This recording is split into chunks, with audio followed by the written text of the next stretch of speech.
NARCAN Nasal Spray is an emergency treatment designed to rapidly reverse the effects of a life-threatening opioid emergency. If you suspect an opioid overdose, check to see if the person will not wake up, is very sleepy, or is not breathing well.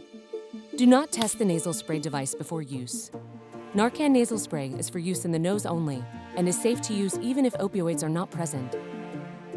Hold the nasal spray device with your thumb on the bottom of the plunger. Insert the nozzle into either nostril and press the plunger firmly to give the dose. One nasal spray device contains 1 dose of medicine. Call 911 immediately after giving NARCAN Nasal Spray. If the person does not wake up, continue to give doses every 2 to 3 minutes until the person wakes up. It is safe to keep giving doses. Stay until an ambulance arrives, even if the person wakes up. You have the power to save a life. For more information, visit narcan.com.